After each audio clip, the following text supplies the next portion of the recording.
ayat. Entah Filipi apa, pasal yang atau pertama. Ayat yang keberapa? 18. Boleh Anda Baik. baca dari 10 nggak apa-apa. Baik, kita tampilkan ya. Kita tampilkan. Ya. Nih, dari pasal yang ke pasal ayat yang ke-15 ya. 18. Oke, kita mulai dari yang 12. Perhatikan. Aku menghendaki saudara-saudara supaya kamu tahu bahwa apa yang terjadi atasku ini justru telah menyebabkan kemajuan Injil, sehingga telah jelas bagi seluruh istana dan semua orang lain bahwa aku dipenjarakan karena Kristus. Dan kebanyakan saudara dalam Tuhan telah beroleh kepercayaan karena pemenjaraanku, untuk bertambah berani berkata-kata tentang firman Allah dan tidak takut. Nah, ini yang Anda tanyakan kepada saya. Ada orang yang memberitakan Kristus karena dengki. Contohnya siapa? Contohnya Juma dan kawan-kawan. Dan dengar. Ada orang memberitakan Kristus karena dengki dan perselisihan, tetapi ada pula yang memberitakannya dengan maksud baik. Mereka ini memberitakan Kristus karena kasih, sebab mereka tahu bahwa aku ada di sini untuk membela Injil. Tetapi yang lain karena kepentingan sendiri dan dengan maksud yang tidak ikhlas. Sangkanya dengan demikian mereka memperberat bebanku dalam penjara. Tetapi tidak mengapa, sebab bagaimanapun juga Kristus diberitakan baik dengan maksud palsu maupun dengan maksud jujur. Tentang hal itu aku bersuka cita dan aku tetap bersuka cita. Nih saya jelasin maksudnya. Nih saya kasih tahu. Oke, berarti dengar, dengar. Saya menggunakan paradigmamu. Dengar. Saya kasih tahu. Iya, saya mau menggunakan paradigma. Baik, dulu. saya jawab. Berarti Kristen diperbolehkan menyebarkan kepalsuan? Tidak. Paradigmamu yang saya pakai. Itu mengatakan gini. Tidak boleh Kristen memberitakan kepalsuan. Itu perkataan Paulus tentang orang-orang. Ini Ajam nih ngomong terus nih. Saya lagi ngomong, dia ngomong terus. Anda pahami kata-katanya? Coba baca. Baik. Saya udah baca itu dari tentang 1 sampai adanya 20 orang. gitu. Ajam, kalau kita ngomong bareng siapa yang mau didengar? Oke, saya hargai Anda Boleh saya bicara? sebagai senior. Boleh Oke, saya bicara? Boleh. Baik. Boleh, Bapak. Pertanyaanmu tadi Boleh. begini. Apakah dalam kekristenan boleh memberitakan Injil, memberitakan Yesus dengan palsu? Nggak boleh. Itu bercerita tentang adanya orang-orang yang memberitakan Yesus dengan maksud yang jelek. Contohnya siapa? Contohnya zaman sekarang ini. Juma, Islam, itu memberitakan Yesus dengan maksud yang jelek. Tapi apa kata Paulus? Walaupun demikian, intinya nama Yesus tetap diberitakan. Artinya apa? Walaupun orang Islam memberitakan Yesus dengan maksud yang palsu, intinya nama Yesus itu tetap diberitakan. Orang akan cari tahu kebenarannya. Jadi kalau seperti saya kasih contohnya nih, orang yang memberitakan Yesus dengan maksud palsu nih, saya kasih contoh nih, saya kasih gambarnya, saya kasih contohnya orang yang memberitakan Yesus dengan maksud palsu. Sebentar Ajam, nanti kamu gantian bicara. Nih. Ini adalah contoh bagaimana orang yang memberitakan Yesus dengan maksud yang palsu. Namanya Dondi. Dia bercerita, Yesus itu seorang Muslim. Dia mengajarkan ini, itu. Walaupun maksudnya palsu, tapi apa kata Paulus? Oh, nama Yesus itu diberitakan. Jadi orang itu tahu tentang Yesus. Walaupun nanti orang akan mencari tahu yang sebenarnya. Paham? Gak apa-apa nih, Yesus diberitakan dalam keadaan palsu. Paulus tetap bersuka cita. Maksudnya Yesus yang diberitakan itu nanti ujung-ujungnya akan diketahui yang sebenarnya yang seperti apa. Enggak, kalau kita merujuk teksnya sesuai dengan paradigma. Baik, saya tampilkan lagi ya. Ini kan berbicara mengenai adanya orang-orang yang ingin memperberat hukuman Paulus. Nih, saya balikan lagi ya. Ini orang kok sulit banget memahami hal sederhana begini. Nih. Nah, itu paradigmamu yang saya gunakan. Saya mengerti. Tapi saya ini nggak paradigma loh, dengar ya nih. Perhatikan ya. Mereka ini ada orang yang memberitakan Kristus karena dengki dan perselisihan. Ada pula yang memberitakannya dengan maksud baik. Mereka ini memberitakan Kristus karena kasih, sebab mereka tahu bahwa aku ada di sini karena membela Injil. Tetapi yang lain karena kepentingan sendiri dan maksud yang tidak ikhlas, sangkanya nih, sangkanya. Nah, jadi seperti ini loh sangkanya. Nih, saya kasih tahu nih. Sangkanya. Nih, saya balikkan dulu kamera saya. Sebentar. Saya tampilkan dulu gambar yang tadi. Nih. Ini sangkanya nih. Sabar. Saya tampilkan Belum dulu. muncul, masih green screen itu. Ya, sabar. Nih, ini sangkanya Donditan ini dengan memberitakan Yesus yang dia maksud. Sangkanya orang akan menerima Yesus yang versi dia, tapi nanti ujung-ujungnya tahu bahwa Yesus yang diberitakan Donditan itu Yesus KW. Yesus yang tidak disalibkan, Yesus yang diserupakan dengan orang lain. Nanti ditanya Donditan, siapa yang diserupakan? Donditan pusing, sakit kepala, 7 keliling. Nah, tapi intinya boleh kan menyebarkan Kristus ya. Tapi intinya kita kembali ke intinya. Boleh di situ Kita dalam kembali ke intinya, pengertian Dis. supaya apa? Boleh kan? Supaya nama Yesus itu terberita. Boleh nggak? Mengenai Yesusnya nanti yang seperti apa, itu orang akan cari tahu Iya, sendiri. itu kan interpretasi Gimana kita. Anda ini? Apa enggak? Iya betul. Seperti Memahami saya hal sedang seperti mencari tahu itu saja ini, Anda iya. tidak mampu. Tapi pada intinya boleh tidak. Tapi pada intinya boleh tidak kita Itu menyebarkan bukan nama masalah Kristus boleh ini atau dalam tidak keadaan boleh. apapun. Di situ Boleh berbicara apa tidak? mengenai Paulus yang Aduh, dia itu pertanyaannya tetap Dis, saudaraku yang lari di luar ini lari kemana-mana ini orang ini. begini Dis, boleh. Kenapa Anda lari kemana-mana? A, boleh, B tidak. Apanya? Boleh apa tidak? Enggak. Apa itu berbicara boleh atau tidak boleh? Belajar karena Anda nggak mau akademis. Nggak kan? nyambung Mau nih orang ini. beginian kan.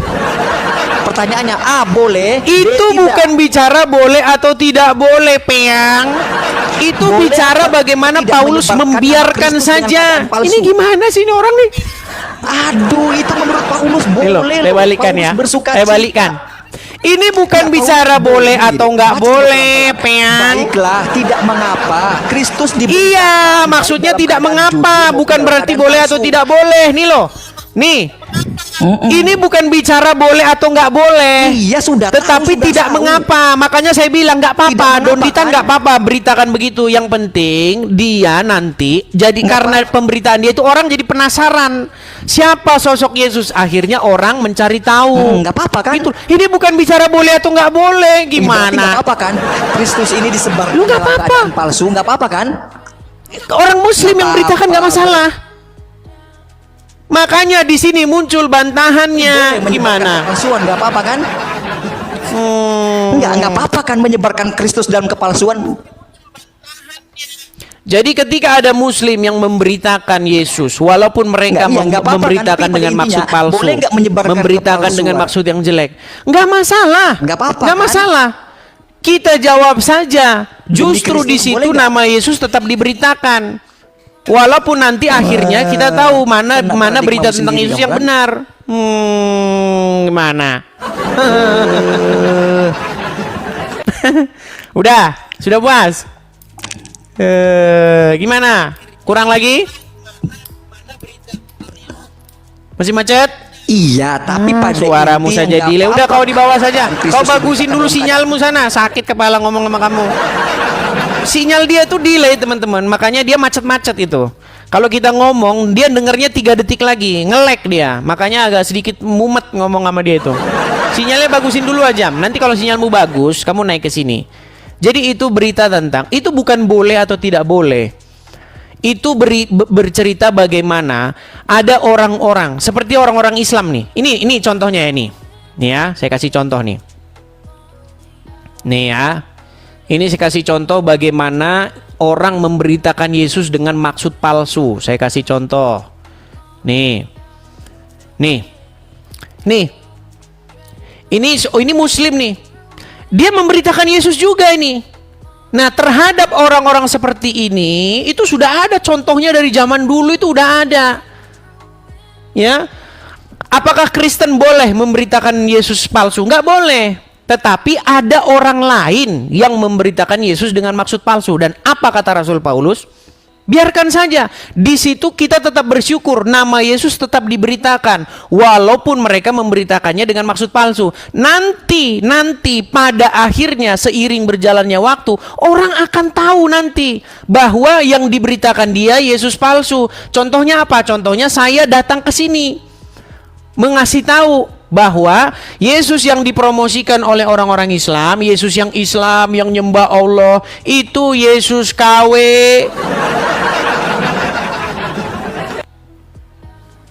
Ya, karena waktu terus berjalan, teman-teman. Waktu berjalan, belum final orang dengar Yesus yang diberitakan dia. Misalnya nih, dia mendengar Yesus yang diberitakan orang ini.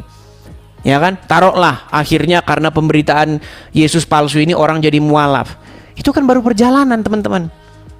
Baru perjalanan. Akhirnya gimana? Balik lagi. Lu banyak yang inbox saya, yang kirim pesan ke saya bilang, "Bang, saya sempat mualaf, Bang. Tapi gara-gara dengar siaranmu, akhirnya saya balik lagi ke Kristen." Itu contohnya. Gitu loh. Makanya Paulus berkata, tentang hal itu aku tetap bersuka cita. Nih, saya balik lagi nih. Aduh, mahamin hal yang seperti ini saja tidak mampu. Ya, nih. Saya balikkan, perhatikan nih. Mereka ini ada orang yang memberitakan Kristus karena dengki dan perselisihan. Tetapi ada pula yang memberitakannya dengan maksud baik. Nih, mereka ini memberitakan Kristus karena kasih, sebab mereka tahu bahwa aku ada di sini untuk membela Injil. Tetapi yang lain karena kepentingan sendiri dan dengan maksud yang tidak ikhlas. Sangkanya dengan demikian mereka memperberat bebanku dalam penjara. Tetapi tidak mengapa, sebab bagaimanapun juga Kristus diberitakan. Jadi intinya itu nama Yesus itu tetap diberitakan.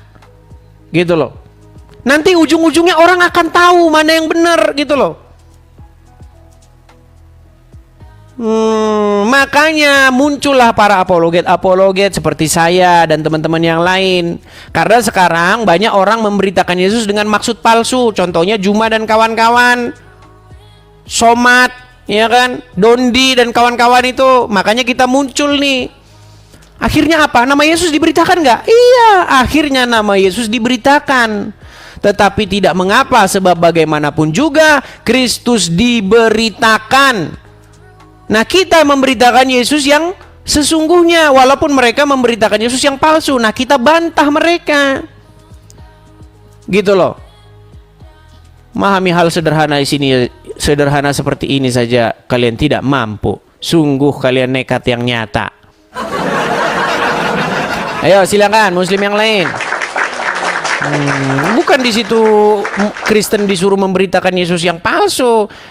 Itu mengenai adanya orang-orang yang demikian. Ayo silakan. Kita kasih naik lagi ada.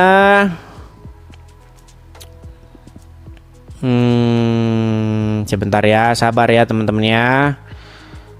Jadi begini Bang Edis. Nah, karena jadi Alkon gini, aku kasih contoh. Jadi ini orang makin bingung nih teman-teman. Nyata ya teman-teman ya, umat muslim sekarang dalam kebingungan yang besar. Wahai Abdul Somad, wahai Adi Hidayat, perhatikanlah umat kalian ini. Sekarang mereka sudah berada dalam kebingungan yang nyata. Sekarang mereka sudah bilang katanya mushaf Al-Quran itu bukan Al-Quran. Berarti mushaf yang sekarang itu bukan Al-Quran berarti? Iya, jangan sampai nyimpulkan, saya belum selesai. Ya sudah, berarti mushaf yang sekarang itu kitab apa itu? Ini aku jelasin dulu nih biar Kang Edis paham. Jangan ngoceh terus, santai gantian sebentar. Jadi ketika misalkan nih ya, es itu dingin misalkan ya, di tulisannya nih es itu dingin. Kemudian kita praktekkan tuh, misalkan megang es ya memang dingin, artinya kebenarannya sangat mutlak. Kebenarannya sangat mutlak.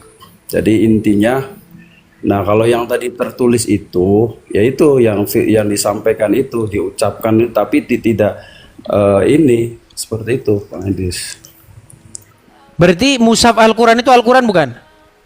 Iya, Al-Quran. Al-Quran. Katanya tadi Al-Quran tidak berupa tulisan, ini gimana lagi nih? Iya, bukan. Tapi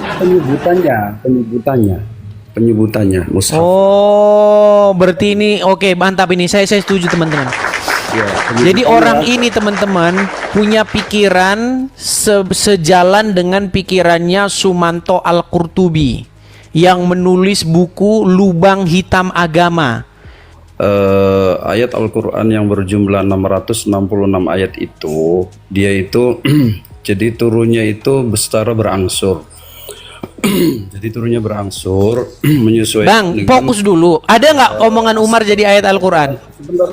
Sebentar dulu. Ada ayat namanya. Jadi begini Bang, kalau sampai mempelajari Al-Quran itu ada asbabul ayat itu turun sehingga apa namanya tuh, jadi disesuaikan, jadi turunnya tuh Iya, ada nggak ayat Quran?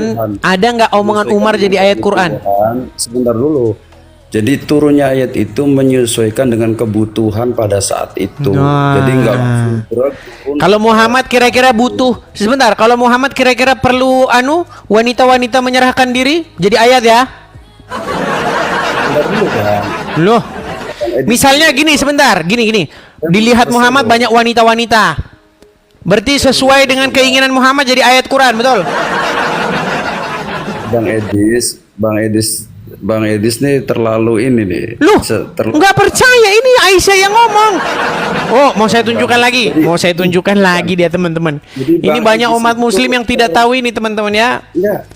Bang Edis itu bukan terpengaruh, dia hanya membaca tekstual saja. Jadi tekstual. Jadi kalau kita artikan secara tekstual nggak bisa. Al-Quran itu diartikan secara tekstual, kemudian terjemahan dan lain sebagainya, karena itu tidak sesuai. Karena yang paham tentang Al-Quran itu adalah orang-orang yang jelas yang dekat kepada Allah Subhanahu wa taala. Kalau Anda paham nggak? Dengan taqarrub ilallah taala. Sebentar, Anda paham nggak? Kalau saya, Bang, saya hanya bisa menyampaikan setahu saya dan sebisa saya. Kalau Oke, baik. Saya mau tanya kepadamu soal ini. Coba ini. Ya. Nih, saya mau tanya kepada kamu soal ini. Dengar. Coba ini. Ini surat Al-Ahzab ayat 51. Oke? Nih, telah menceritakan kepada kami Zakaria bin Yahya dan seterusnya nih. Dari Aisyah, dia berkata, saya selalu cemburu. Arabnya enggak, itu kan terjemahan. Coba.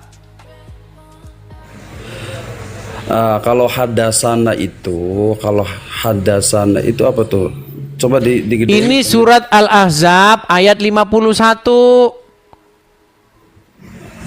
Coba aku sambil lihat. Bentar nih, saya tampilkan hadisnya aja. Nih. Kita ke hadisnya saja.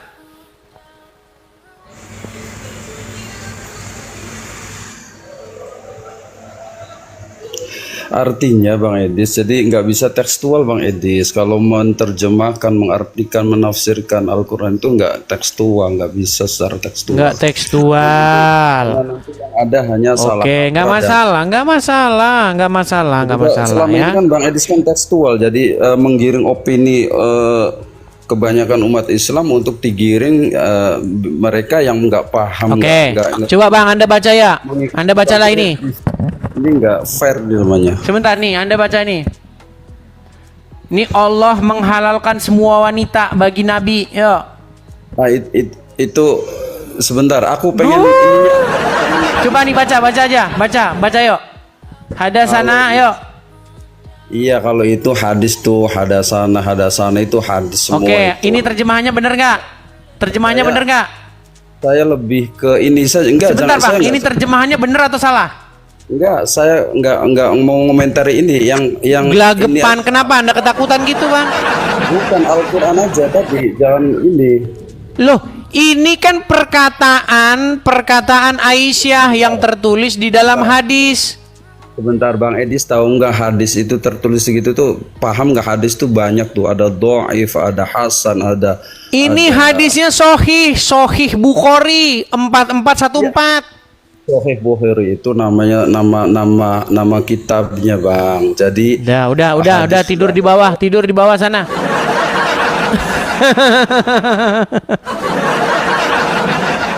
Jadi teman-teman, udah babak belur mereka itu tiap hari babak belur. Yang mereka lakukan sekarang apa? Ngeles. Mereka sekarang ngeles, teman-teman. Udah dalam Sahih Bukhari dibilang palsu. Iya. Mereka yang malsu-malsuin sendiri, mereka yang bilang itu sahih sendiri, mereka bilang itu palsu. Kurang bagaimana, teman-teman? Nekat yang nyata.